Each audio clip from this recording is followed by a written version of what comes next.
Oh, it's happening.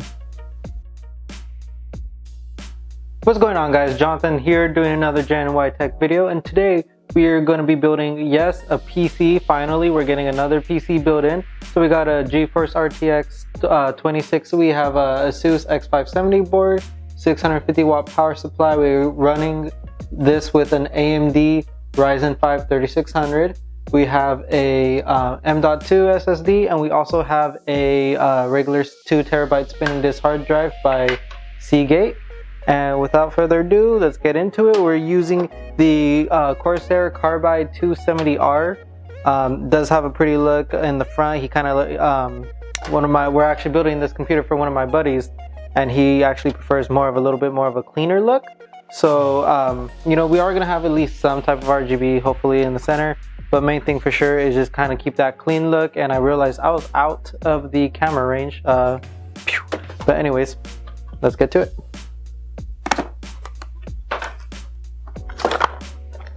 Ooh, look at that. Look how good that looks. Check that out.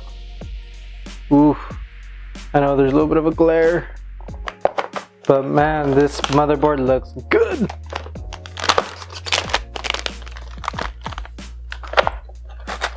Alright, so X570 board. We got some ever important RGB cables. That's a 3-pin RGB cable.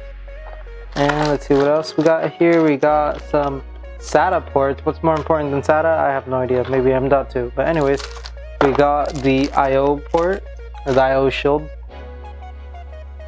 It's I/O shield. The user guide, can't forget that. And oh my boy, he is getting a coupon to some cable mods.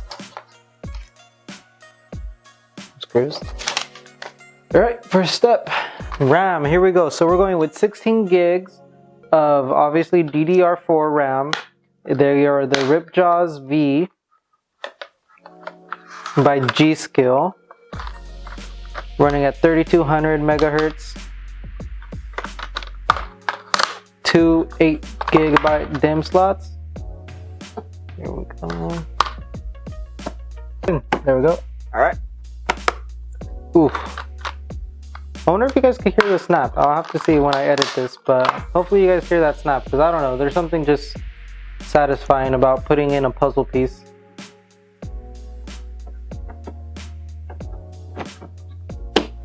Here we go. Oof. Okay. Got our RAM in. Next thing we could get in there is the CPU.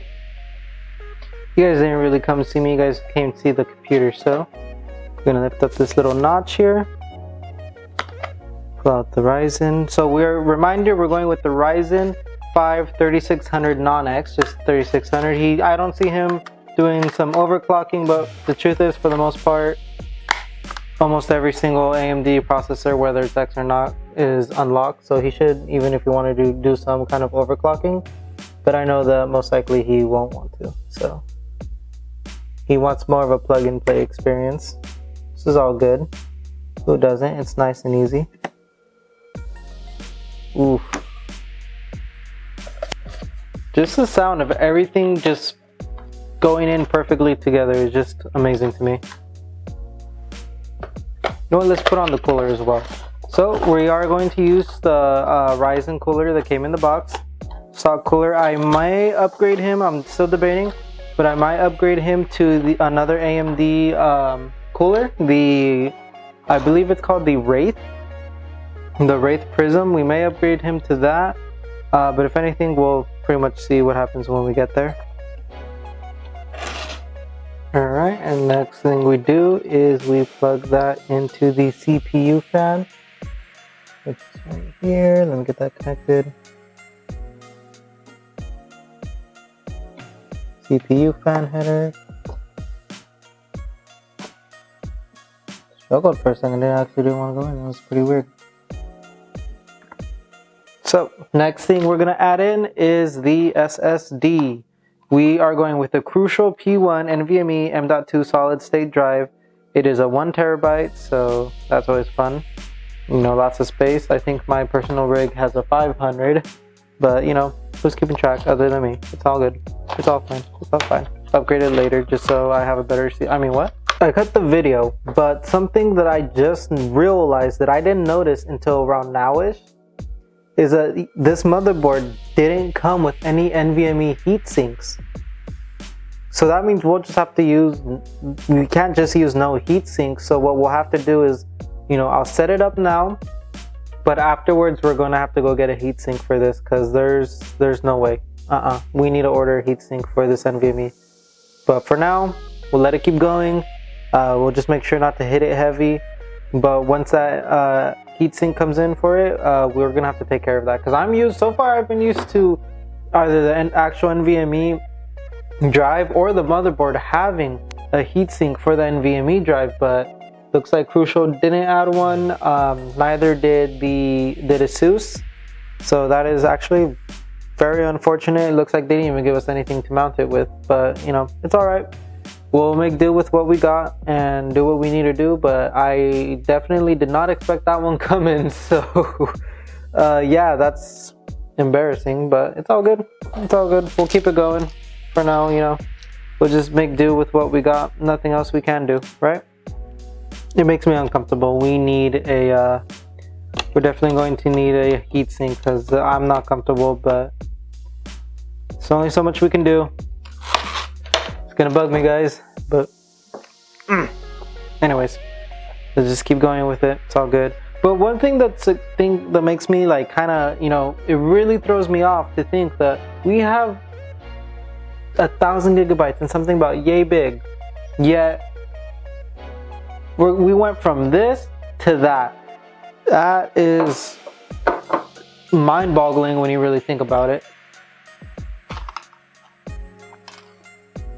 Okay, so we got this in. Make sure we're all set. We're all set. I think we are good. We are good to move on to the case. All right, so it looks like they already did some of the cable management for us, which is nice. We have our front IO. If you guys don't know me, this is my enemy here. I always have the hardest time with these. I don't know why, I just do. So yeah, that's gonna be fun to deal with. But aside from that, looks like everything's gonna be down here. We got our little box with everything we're gonna need. Let's pull that out. Looks like these are some plastic hard drive enclosures. That's nice. Looks like we can hold up to 2 3.5 inch hard drives at a time. This area right here is actually for some regular SATA SSD. So you have your 2 hard drives and your SATA SSDs, and I actually feel like you could probably put some up here as well. But you know, every case is different. Consult your manual. That way you don't make any mistakes. Okay, here's the rest of everything. So this is our USB. Looks like 3.0. We have our HD audio, and like I said, the front IO port, and this wire right here looks like it's going to be the RGB for the front up here. So I don't see a RGB header, so it'll probably just have to work with the buttons that already come in the front IO. But aside from that, I think we're all set to just turn her over and start pretty much getting to work. Let's get to it. Alright, now that we got it turned over, we can get to work. So, here we go. Where is the front IO? It's going to be right here. Easy does it. Easy does it. You know what? Maybe I should actually put in the front IO first. That makes more sense. Or the front IO, the IO shield. So let's add that up in here first.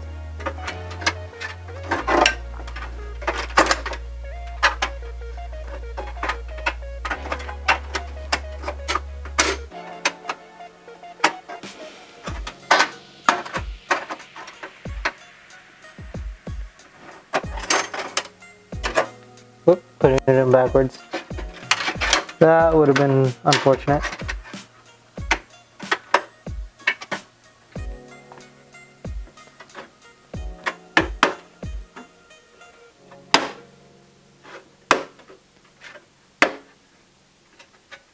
Okay, front IO is in.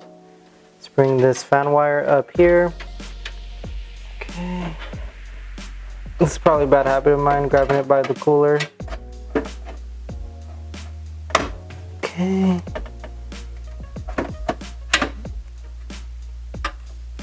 Ooh, I feel like I shouldn't be rubbing it up against things like that.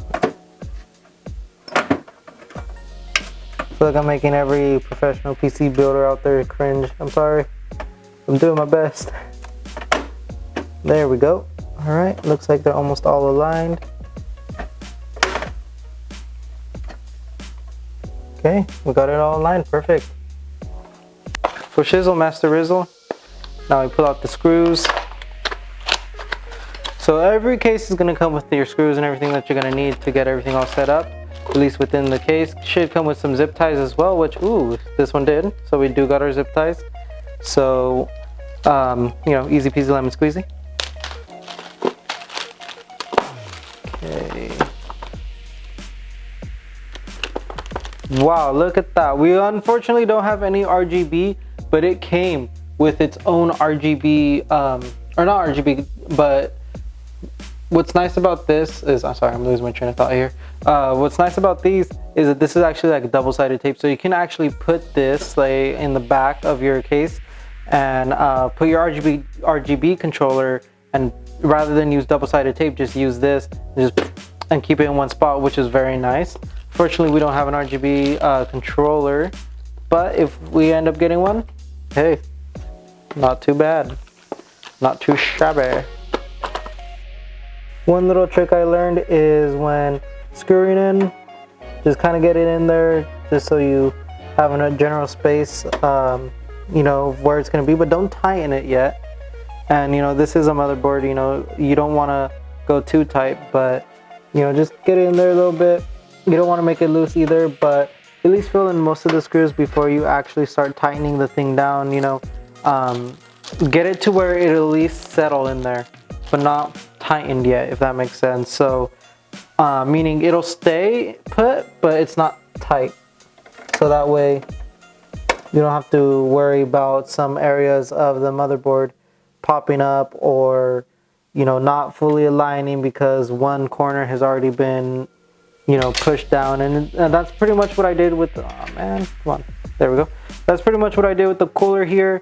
You know, most AMD coolers you're able to use the side brackets right here and attach it that way, but this one you actually have to remove everything and just go remove the screws that came with, and the how do I put that, the plastic anchors. I'm not sure exactly the name of them. Oh, see, now things should start settling down a bit. But you know, so I did these two and then these two, but rather than tighten them, I just kind of let them, you know, settle in spot, so that way I don't have one side popping up. Because if you tighten one side, for example, if I had tightened this side most of the way, this side is lifting up. So just some food for thought when you're, you know, building a computer. This might be something nice to think about. Oh no, come back. Okay, now once you pretty much have most of your screws in a good spot, now you can start tightening everything up and making sure that it's all, you know, the motherboard is going to be secured. It's not going to flop around everywhere. All the screws are in. Reminder, not tight, not extremely tight, but you know, make sure it has a firm grip, so that way your motherboard, one, doesn't break from over tightening of the screws, and two, doesn't, you know, you install your graphics card, you're excited, you pick up the case, you set the case back upright, and then your motherboard falls completely out of place. That is definitely something that nobody wants to live through, and definitely something I don't want to hear about, because that is sad. All your hard work, all this money spent, you know, prices are going up on a lot of computer parts, so you know, last thing you want is your precious hardware to get a boo-boo. All right, so motherboard is secure, feels good. I'm not pulling hard, I'm just giving it, you know, slight tugs to see if I have any movement. But by the looks of it, we're all set here. Let's see. Only thing now is cable management, power supply, and installing of the last spinning disk hard drive right here. This is a 2 terabyte Sea Cape Barracuda. Very good stuff. Very reliable hard drive, at least based off how many times I've used it. I really like them. I believe they're on Newegg for 50 bucks. I don't think the prices on those will go up, but you know, who knows what's gonna happen. But definitely a reliable hard drive.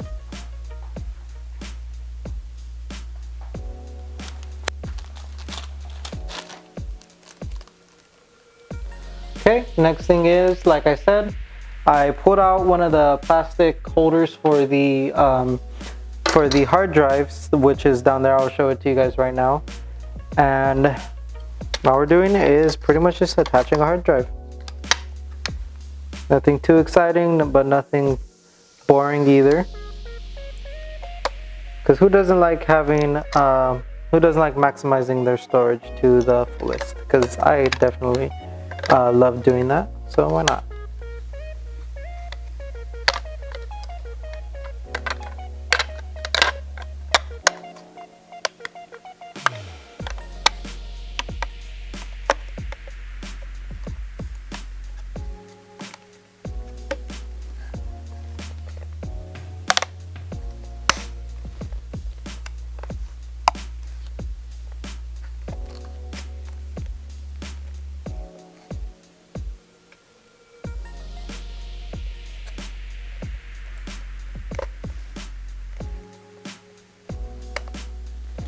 Okay, one thing to take note of is, let me grab another hard drive enclosure really quick. One thing to take note of is there already are, it's a little hard for you guys to see, let me see if I could get a better view on it. I don't think I could get it to focus, but on here there is a hole here for one screw and one screw, but your hard drives usually come with 3. The other 2 are going to be actually covered by some plastic. So rather than having to screw those in, those will just go in, and you just have to worry about 2 different hard drives. So let me put that back, and I'll show you guys the hard drive enclosure in just a moment. Let me just get this hard drive connected and I'll be able to show you guys.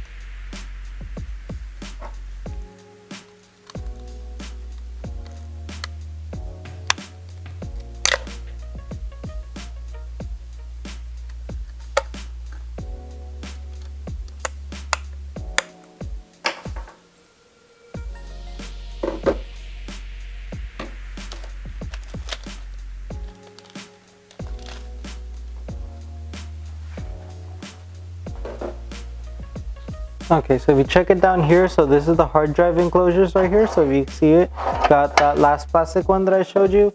We just got our hard drive all connected here. So, you know, SATA, we got the SATA power and the actual SATA cable right here.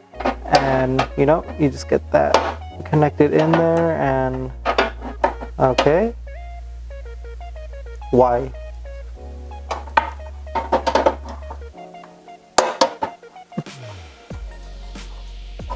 Oh, there we go. Why?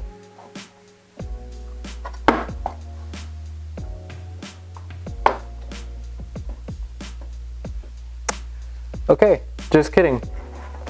I guess it seems like we're not putting screws in there, so it's all good. Oh, I see. I understand now. That makes so much more sense. So looks like there's actually some screw holes in here. So all you do is, you know, you use the plastic to get the, you know, to hold the hard drive, and boom, now you can screw it in. So let me go ahead and grab those screws.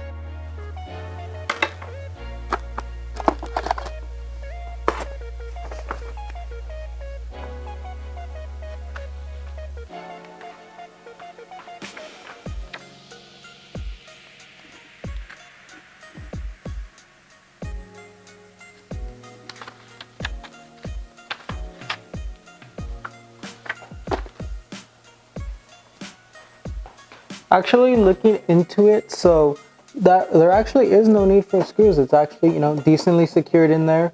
So now all that's left is get the power supply in and we'll start cable managing everything. Alright, ladies and gentlemen, check it out. We got a TX650M power supply from Corsair. I personally like to go, you know, fan bottom. But if you check it out, this is not a fully modular. This is a semi-modular. What that means is, you know, compared to some regular, like older power supplies or some, you know, depending on the type you go for, you know, all the cables that you need are going to be popping out from this area right here, and they'll just start shooting out everywhere. And you know, those are all your cables. And then there's modular, where not even this is here. It is, every little piece is completely modular. So see these right here? You can actually insert the cables that you're going to need. You know, so if you only need a few of the cables that a power supply provides, well, you know, you use up a few ports and, you know, you only use the cables you need. Versus non-modular, where it's pretty much, you know, whether you use those wires or not, you know, they're gonna be there. So we went semi-modular. You know, to be honest, it's nice to have that full modularity, but two things: they weren't in stock at the moment, and if they were in stock, it would, you know, at the moment destroy the budget. So we're not going to deal with that. We're just going to we're gonna go with the semi-modular, and there's nothing wrong with semi-modular at all. You know, yeah, it's not fully modular, but at the end of the day, chances are you're gonna use both these cables, so what's the problem?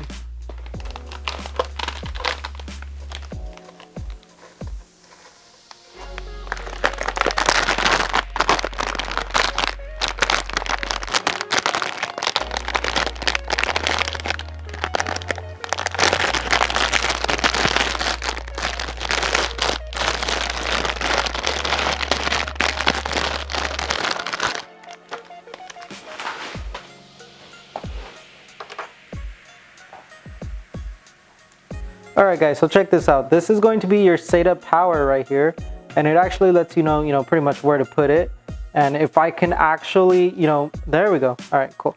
Last zip tie I pretty much destroyed, only for the reason that I couldn't open it. Okay, so it goes right here. Actually, let's see, let's do that. Go a little further in. So this is going to be our SATA right here. See, front IO is right there. All right, and then we're going to need some of our, let me think, there we go.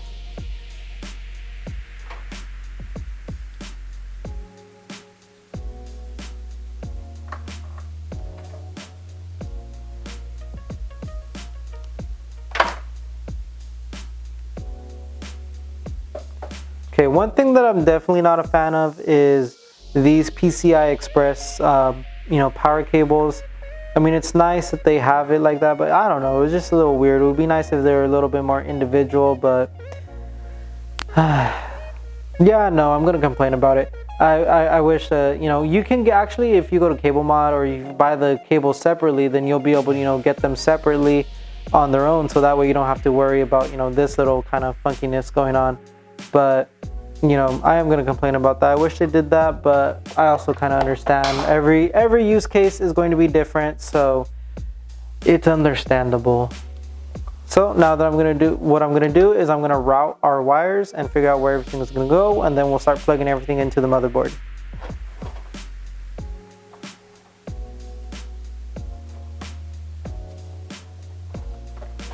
Okay, so this is CPU. So CPU, come over here. Full ATX pod over here.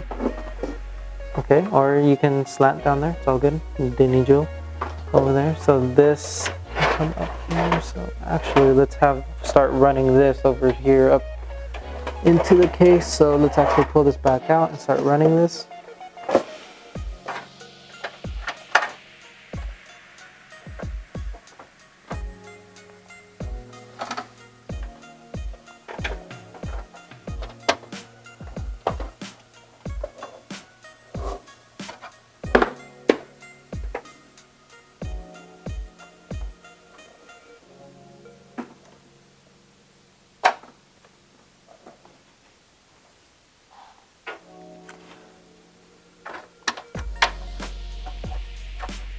CPU, I'm definitely going to bring up here. And ATX is most likely going to come through here. And SATA is most likely going to stay down here, which is completely fine.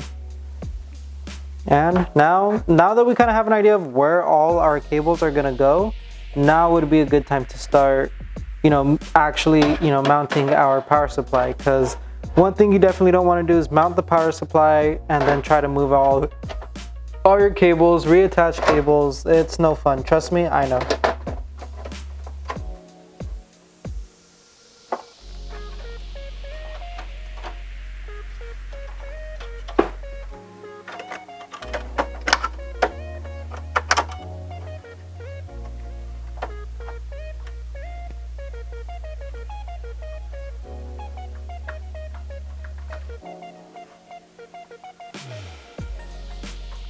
Alrighty guys, so after I actually did go ahead and cut the video, I did most of the cable management. I did the fans already, so everything's pretty much all connected except for the graphics card, and this is the part that I've been wanting to wait for the most.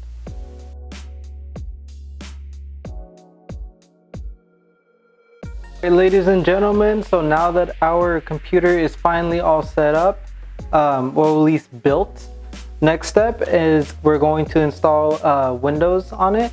Now, I'm not going to do it now. I'm going to go ahead and end the video, and we'll do part 2 installing Windows, doing our whole drivers, updates, everything like that.